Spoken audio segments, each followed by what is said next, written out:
Operação Padrão. Fiscais da Receita Federal realizam protesto em aeroportos do estado. Alívio para a saúde pública. O Hospital da Universidade Federal vai contratar novos profissionais através de concurso público. Governadores e secretários visitam as obras de restauração da Ponte Hercílio Luz na capital. No lugar de um trote, uma ação ecológica. Estudantes visitam a Ilha do Francês, em Florianópolis, para recolher lixo. Plástico, garrafas, tampa de areia, em meio às árvores e entre as pedras. E no futebol, o Figueirense perde e se despede da Sul-Americana. Mas a Chape vence de virada e se classifica para a próxima fase.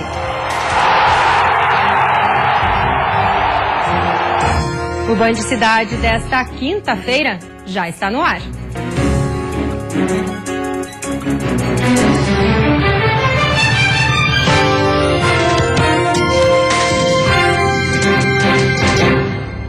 Olá, boa noite.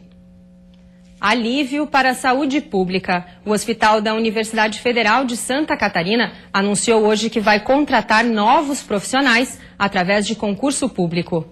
O edital já está publicado e prevê 421 vagas para início imediato, além de outras 68 para cadastro de reserva. Com o reforço dos profissionais, a expectativa é aumentar a oferta de serviços, embora não seja possível alcançar ainda a capacidade máxima de atendimento do hospital. Tem ainda um quantitativo em torno de 300 empregados que nós precisamos buscar esse quantitativo.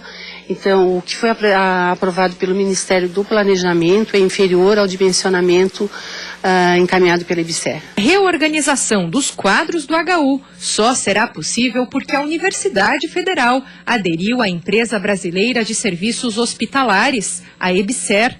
Apesar da polêmica em torno da mudança, o hospital vai continuar sendo público, gratuito e universitário. Nós somos a penúltima instituição a aderir, num momento de crise orçamentária e financeira.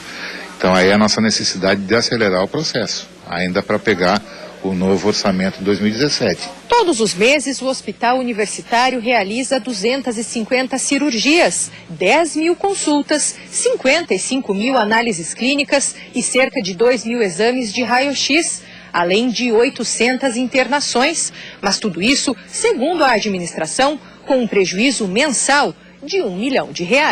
Esta semana, a emergência chegou a ser fechada pela própria entidade, que alegou falta de espaço.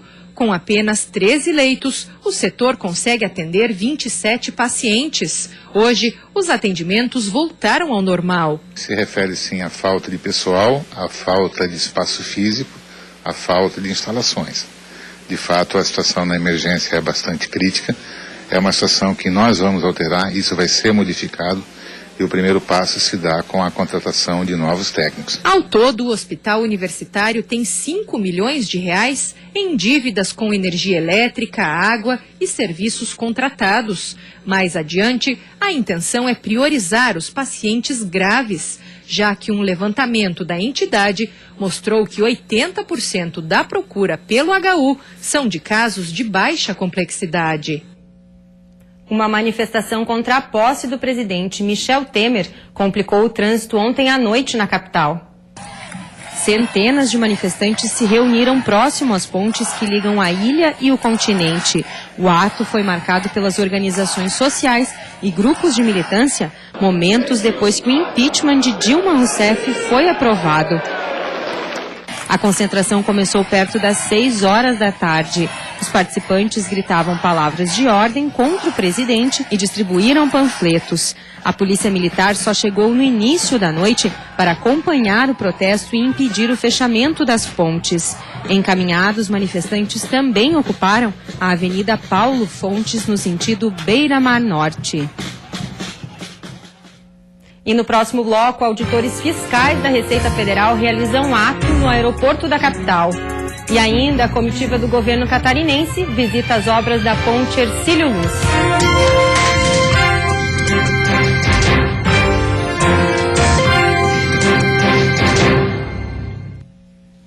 O colegiado do governo catarinense visitou nesta manhã a ponte Hercílio Luz, em Florianópolis.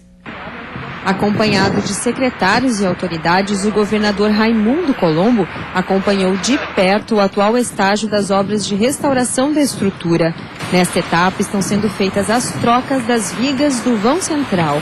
Nós estamos torcendo, trabalhando muito para que no final de 2017 nós tenhamos essa ponte entregue de volta ao povo catarinense e da grande Florianópolis. Depois de trocadas todas essas peças com previsão para início de dezembro, a ponte será apoiada na estrutura provisória com o auxílio de 54 macacos hidráulicos, para que as barras de olhau sejam substituídas. Na fase atual, 2 torres no lado continental e mais 2 no lado da ilha também estão sendo recuperadas, para que possam receber em breve a instalação de gruas, responsáveis pela substituição das barras de olhau.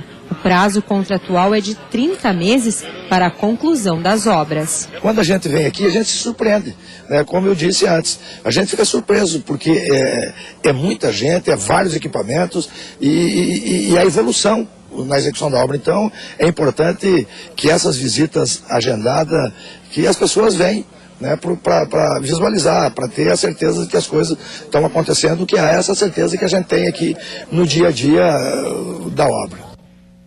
Os auditores fiscais da Receita Federal realizaram um protesto nesta tarde no Aeroporto Internacional Hercílio Luz. A manifestação faz parte da Operação Padrão, realizada durante toda a semana nos portos e aeroportos do país. Em Santa Catarina, além do aeroporto da capital, estão sendo afetados os portos de Imbituba, Itajaí, Navegantes, São Francisco do Sul e Itapoá, além da fronteira com a Argentina, em Dionísio Cerqueira. Todos os meses, os portos catarinenses movimentam em média 2 milhões de toneladas de cargas. Normalmente, os produtos são analisados pela Receita Federal e liberados em 2 horas para exportações e 39 horas para importações. Com a Operação Padrão, o tempo de liberação aumenta, pois todas as cargas são verificadas. Durante a manifestação, os auditores distribuíram panfletos para os passageiros, esclarecendo a Operação Padrão e as atividades dos auditores fiscais. É fundamental que as pessoas percebam a importância do combate à sonegação para toda a sociedade.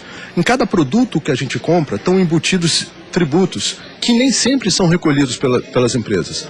O papel do auditor fiscal é justamente garantir que esse tributo que a gente já paga embutido nos produtos seja efetivamente recolhido aos cofres públicos. A categoria reivindica reajuste salarial para repor perdas desde 2008. De acordo com o movimento, um acordo foi assinado em março, mas a tramitação na Câmara dos Deputados do projeto de lei que trata da reposição destes servidores segue sem previsão de cronograma. A categoria promete realizar outros protestos. E depois do intervalo tem futebol. O Figueirense luta, mas é eliminado pelo Flamengo na Copa Sul-Americana. E a Chapecoense levou um susto, mas reagiu e se classificou para a próxima fase.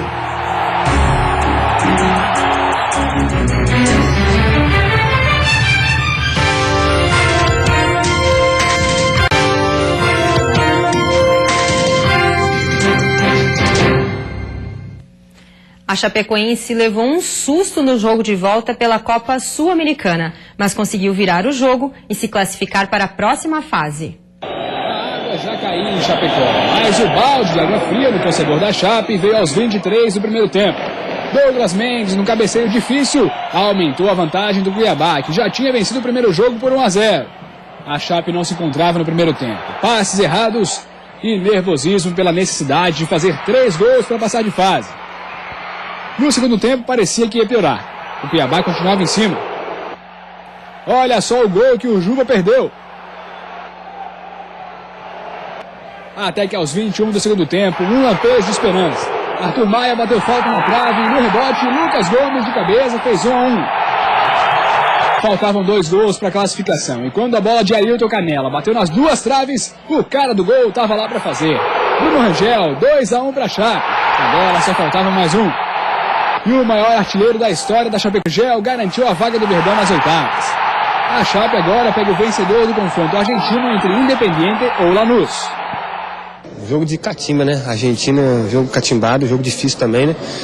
Vai ser um jogo mais pegado do que esse, né? E os argentinos sabem jogar esse tipo de competição. E a gente espera um jogo truncado, né? Esperando fazer um bom jogo lá e trazer a decisão para aqui, né? E o Figueirense, que começou vencendo, deu adeus à competição depois de perder para o Flamengo, no Espírito Santo. Jogando com a vantagem da vitória por 4-2 na primeira partida, o Figueira logo abriu o placar. Rafael Silva dividiu 3 vezes até tocar no cantinho do goleiro Muralha. Mas ainda era muito cedo para essa provocação na comemoração, porque aí começaram os golaços. Everton tabelou com Gabriel e deu um toquinho para encobrir Gatito Fernandes. Ainda no primeiro tempo, Jorge tirou o Ferrugem, limpou o Pedroso e acertou um belo chute. Flamengo 2-1. Já no segundo tempo, com um jogador a mais e precisando de apenas um gol, foi questão de tempo. Fernandinho passou entre Pedroso e Hermel e encheu o pé, sem chances para o Gatito. Fim de jogo, Flamengo 3, Figueirense 1 e o Furacão eliminado da Sul-Americana. O Avaí volta a jogar domingo pela Série B, fora de casa. O objetivo do time com o novo técnico é melhorar as finalizações. Felicidade para trabalhar. Esse é o efeito da vitória suada contra o Luverdense. O segundo gol saiu de um jeito esquisito, mas todo mundo reconheceu que o Avaí fez algo diferente nessa partida. Finalizou mais. Foram 10 finalizações certas. Também não foi uma coisa que aconteceu por acaso. Isso foi treinado e foi passado pelo Claudinei pra gente, onde muitas vezes a gente chegava próximo do gol, mas não finalizava e acabava acontecendo um contra-ataque da outra equipe. Então ele pedia pra gente tá chegando próximo ao gol para estar finalizando. O Leão agora se prepara para enfrentar o Ceará, 4º colocado, fora de casa no domingo. É parada duríssima e Claudinei Oliveira ainda não sabe se vai poder contar com o Marquinhos. Por enquanto, é torcer para que ele possa estar em campo, mas paciência acima de tudo. A gente, claro que quer contar com ele nesse jogo de domingo, né? Ele é um líder dentro de campo, fora de campo, é o cara que faz nosso time jogar, mas também se ele achar melhor descansar, a gente tem um jogador aí à altura para substituir, tem Jardel, tem os outros meninos aí que dão conta do recado. E a seguir, a alimentação inadequada tem levado a um aumento das cirurgias para a retirada de vesícula. E ainda, calouros da UFSC que realizam limpeza na Ilha do Francês, em Florianópolis.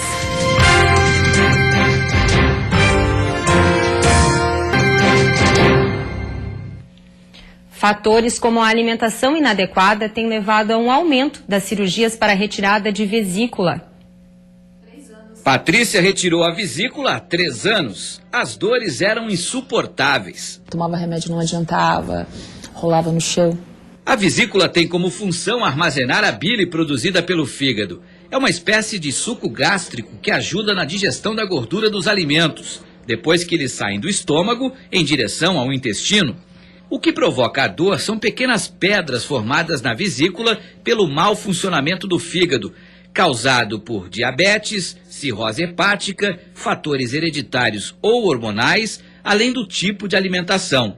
Se você come com frequência alimentos muito gordurosos, pode sobrecarregar sua vesícula. Por outro lado, se você faz regimes radicais, fica muito tempo sem comer, pode torná-la preguiçosa. Por isso, o ideal é sempre ter uma dieta balanceada, equilibrada. Agora, se você já extraiu a sua vesícula, a recomendação é diminuir o consumo de alimentos gordurosos. Se ele tiver uma alimentação copiosa, com uma grande quantidade de ingestão de gordura, provavelmente esse paciente vai ter sintomas de má digestão, um pouco de dor abdominal e pode provocar diarreia também, muitas vezes instantânea, logo após a alimentação. Em 2015, foram quase 200 mil cirurgias no país. Para que a doença não avance para um quadro mais grave, é importante ficar atento aos primeiros sintomas, como dores abdominais, e fazer exames periódicos. O problema da Patrícia surgiu depois que ela mudou radicalmente a dieta, por conta de uma cirurgia bariátrica feita há 7 anos. Hoje, quase 100 quilos mais magra e sem vesícula, ela sabe a importância de uma alimentação saudável. Porque hoje eu não tenho dores, eu não tenho excesso de peso, entendeu? Eu me vejo muito melhor. A sexta-feira vai ser de muitas nuvens no litoral, com condições de chuva fraca à noite no norte e no sul do estado. Nas demais regiões, nevoeiros no início da manhã e sol entre nuvens no decorrer do período. A temperatura mínima deve ficar em 7 graus na Serra e a máxima em 26 no oeste, Vale do Itajaí e litoral norte. Já no Planalto Norte, mínima de 8 e máxima de 22. No litoral sul e na Grande Florianópolis, mínima entre 13 e 15 graus e máxima chegando aos 24 graus. Balanço social divulgado pela EPAGRE mostra que o retorno das ações da entidade chegou a 1,2 bilhão de reais no ano passado. A EPAGRE possui em cada região do estado uma especialidade, baseada nas principais atividades locais. Em Lages, por exemplo, um dos principais trabalhos desenvolvidos é voltado para a pastagem e muitas vezes apenas uma pesquisa pode levar décadas para ser concluída. Quando chegar o produtor, esse produto, essa cultivar, essa espécie, ela vai estar dominada tecnologicamente. O produtor vai adquirir esse material sabendo que a produção dele vai aumentar em 20%, 30%. Todo o trabalho de pesquisa da EPAGRE é sentido na prática aqui. Graças ao melhoramento de pastagem, essa propriedade chega a produzir até 10 vezes mais. Foram 20 anos de trabalho até que a propriedade do seu Assis se tornasse uma referência em produtividade. Mas nem sempre foi assim. A gente iniciou aí umas 180, 200 cabeças ano. Hoje eu estou com 1.200, 1.300 cabeças. É fruto desse aprendizado e dessa ajuda da EPAGRE na orientação do caminho a ser seguido. Né? E olha que não foi apenas o seu Assis quem ganhou com o trabalho da EPAGRE. Em todo o estado, mais de 115 mil famílias foram atendidas em 2015. São aproximadamente 110 soluções tecnológicas desenvolvidas e oferecidas pela EPAGRE. E essa competência de Santa Catarina que dá esse destaque nacional, sendo um dos menores estados da federação e o 5º, 6º maior produtor de alimentos do país, né? Em lugar de trote, conscientização ecológica. Calouros da UFSC visitaram uma ilha hoje na capital para recolher lixo. A aula desta quinta-feira foi diferente para esta turma. Eles acordaram cedo para um trote ecológico. Veteranos e calouros da Engenharia de Aquicultura da UFSC se reuniram na Praia de Canasvieiras para embarcar rumo à Ilha do Francês. No barco, todas as instruções de segurança e uma vista espetacular.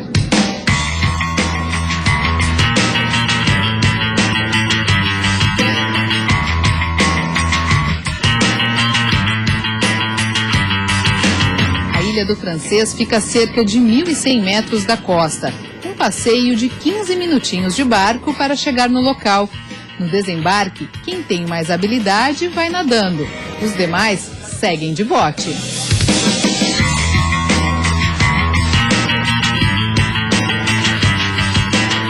A Ilha do Francês recebeu esse nome há vários anos atrás, quando a Marinha concedeu a um francês o direito de construir e usufruir do local. Hoje, parte da ilha é de propriedade particular e pertence a um argentino. No verão, a ilha é muito procurada pelos turistas para a prática do mergulho. E são os visitantes da pequena ilhota que acabam deixando aqui os mais diferentes resíduos. Por isso, a tarefa hoje desses calouros é pegar um saco de lixo e percorrer a ilha atrás de todo o material que não faça parte da natureza. A gente faz uma gincana, separa a turma em duplas e daí a gente até sorteia prêmio para quem recolhe mais lixo para incentivar eles a recolher o máximo possível, né? Como sendo uma região turística, a própria população de Florianópolis tem essa consciência, porém vem muitas vezes de fora. Então o pessoal não tem essa consciência, é uma região turística, então acaba afetando o meio ambiente. A ideia desse trote ecológico é fazer com que os estudantes recolham a maior quantidade de lixo possível, para que esses resíduos que vieram com a maré não fiquem aqui poluindo este local tão lindo. E também para que eles não retornem para o mar e acabem sendo ingeridos pelos animais. A evolução do consumo, principalmente nos últimos 5 anos, teve um resultado direto no impacto no lixo marinho ou resíduo sólido nas praias, né? E olha que em apenas 40 minutos, muito resíduo foi encontrado. Plástico, garrafas, tampinhas, vidros, latas, estava tudo na areia, em meio às árvores e entre as pedras.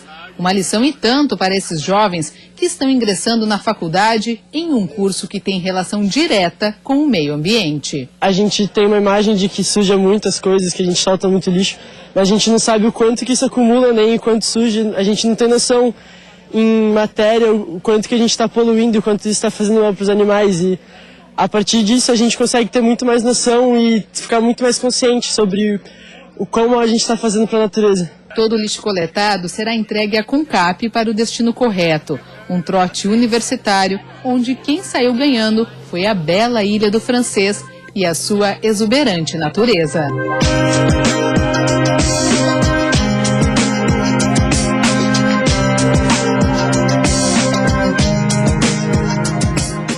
E você fica agora com o Jornal da Band. Boa noite e até amanhã.